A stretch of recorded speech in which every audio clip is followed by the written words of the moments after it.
Hoje eu vou falar um pouco sobre aquelas famosas listas que vira e mexe aparecem de palavras que são ditas racistas e palavras que devemos mudar e que não podemos mais falar. Muitas vezes, diante dessas listas de palavras e tudo, eu me encontro com uma sensação como se eu estivesse diante de uma religião barata. Deixa eu explicar direito isso porquê.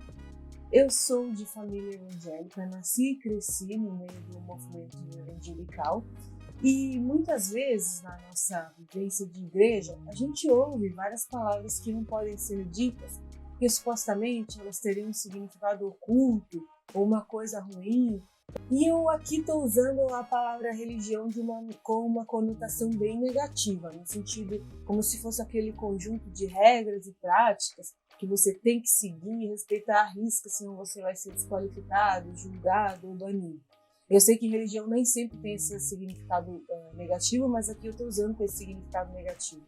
A verdade é que essas etimologias elas são fantasiosas, muitas delas são até mesmo falsas, como essa aproximação de moleque e moloque, que não tem nada a ver uma palavra com a outra.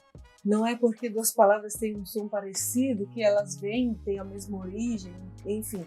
A etimologia não funciona desse jeito. E aí, o que acontece é que, nesse sentido, falar ou não falar algumas palavras parece só uma marca de pertencimento a um grupo ou de posicionamento, e não em si uma mudança, um sinal de que aquela pessoa, por exemplo, a gente fala dentro dos cristãos, então se uma pessoa pega e de repente ela não fala mais um certo tipo de palavras, o máximo que eu vou entender acerca dela é que ela é evangélica.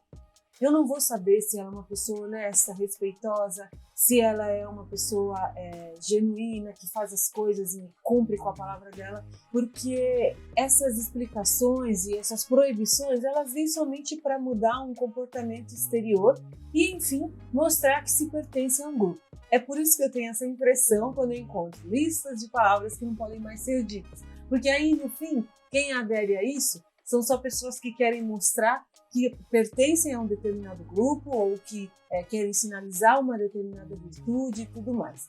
Agora você me pergunta, então quer dizer que não existem palavras racistas? Não, muito pelo contrário. Existem expressões carregadas de sentido racista, só que realmente fazer essas listas pouco ajuda. Além do fato que já existem a agência Lupa e outras pessoas, muitas pessoas já têm vindo a público falar que muitas dessas palavras que se diz que tem uma etimologia racista, não tem uma etimologia racista coisa nenhuma. Aconteceu a mesma coisa que aconteceu no meu mundo lá dos evangélicos. A pessoa criou associações, talvez por um motivo bom, sei lá para quê, aquele movimento quis criar coisas que não podem mais ser ditas e tudo mais, tudo isso baseado em suposições. E essa atitude de mudar simplesmente o linguajar para mostrar alguma coisa, porque às vezes a pessoa realmente não quer mais falar alguma coisa que tenha um significado ruim, isso é uma motivação nobre, porém isso não traz aquilo que todo mundo que faz parte da luta antirracial quer, que é chegar realmente à origem do problema e a minar aquelas raízes culturais tão profundas, racistas, que fundamentam a nossa sociedade. Agora, vamos pensar aqui em algumas expressões, para além daquelas etimologias falsas que foram criadas por aí, que talvez elas possam sim trazer conotações raciais bem fortes e que são comumente usadas e muitas vezes a gente nem percebe o que a gente está falando. Um exemplo muito clássico é quando às vezes as pessoas falam assim, ele é um negro de alma branca. E isso é uma situação bem doida, porque às vezes quem está fazendo isso pensa que está fazendo um elogio, porque então supostamente um negro de alma negra então seria o quê? Uma pessoa ruim, um malandro ou coisas parecidas.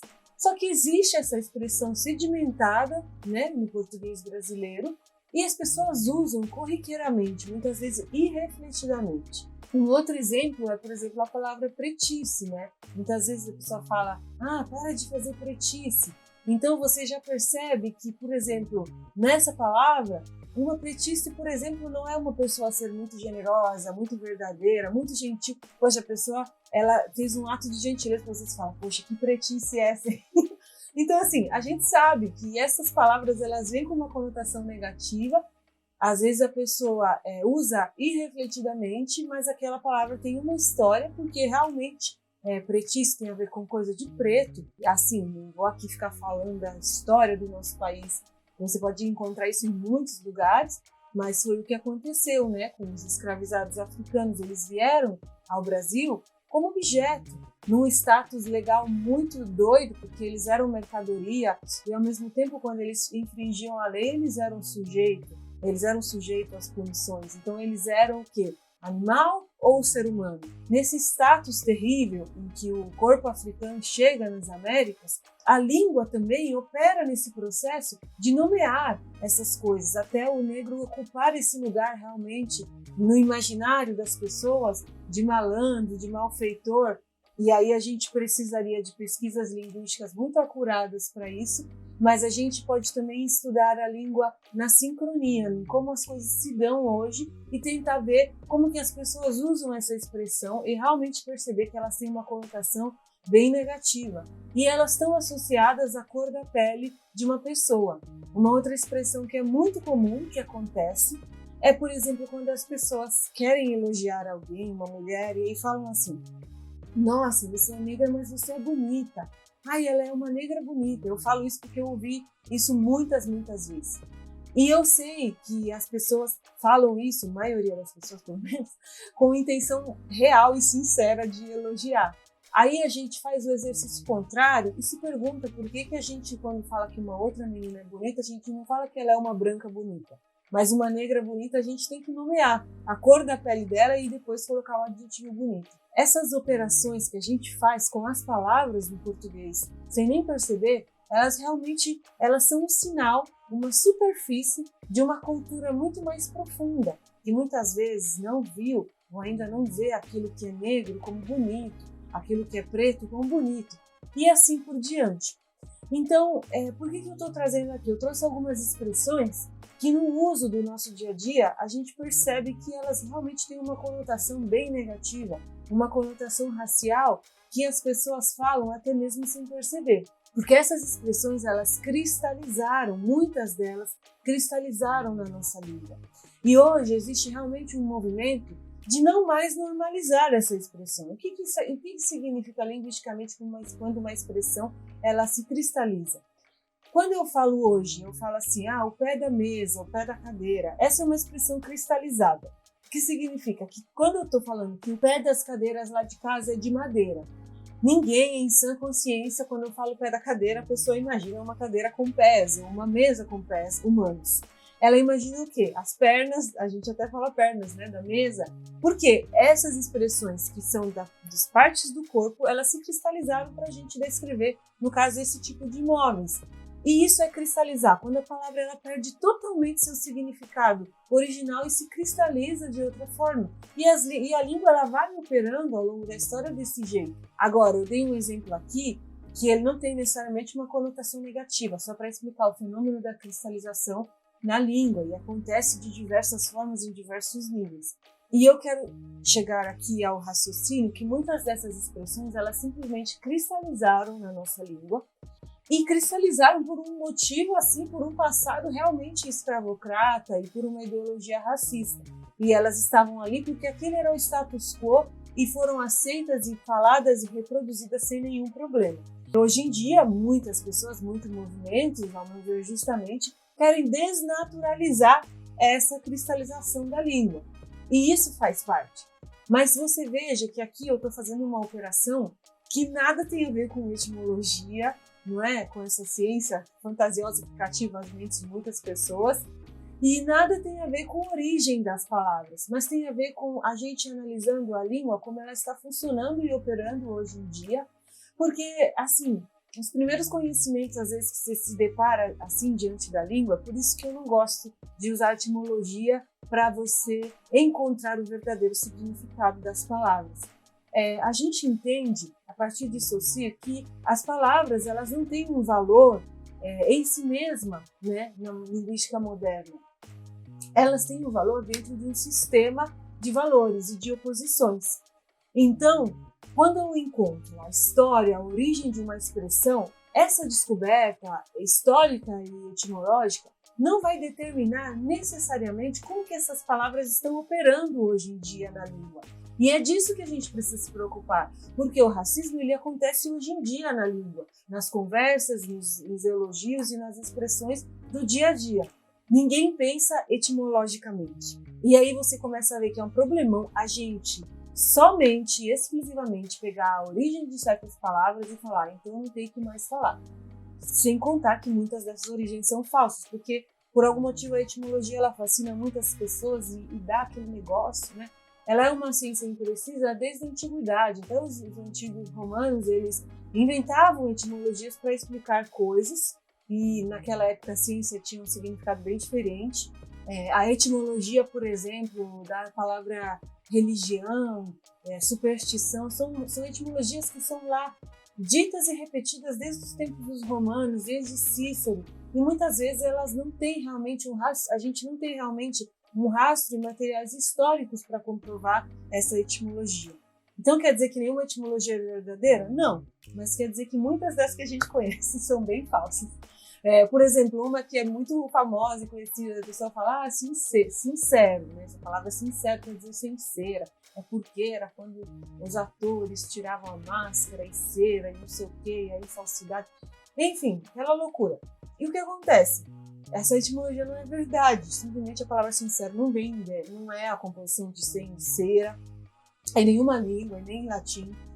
E a gente vai, né, criando mitos, né, mitos de palavras e eu vejo que hoje eu entendo que esse é um recurso retórico fantástico. É assim que eu entendo. Talvez seja muito radical, mas eu entendo que é um recurso retórico que é muito bom mesmo quando as etimologias são verdadeiras, não quando elas são fantasiosas e falsas. É um recurso didático muito bom, porque parece que contar a história de uma palavra parece que faz com que as pessoas entendam e aprendam melhor. Isso eu já tenho visto, né, na minha experiência, ajuda muito mesmo as pessoas a memorizarem, a estudarem, a aprenderem conceitos novos, quando a etimologia é verdadeira, tá? Agora, quando ela é falsa, é apenas um recurso retórico, porque não é mais nada, não é nada disso. E então, eu tô falando tudo isso aqui porque a gente percebe que o assunto, ele é muito mais profundo e mais amplo do que simples listas de palavras com etimologias, muitas delas falsas, e proibições daquilo que pode ser falado e aquilo que não pode ser mais falado. Eu acredito que mesmo que isso dê mais trabalho, mas explicar como que as falas e as palavras operam no discurso, na conversa, e mostrar isso textualmente, é muito fácil mostrar isso textualmente, entrar no Facebook da vida e mostrar comentários, vixe, coisa mais fácil do mundo.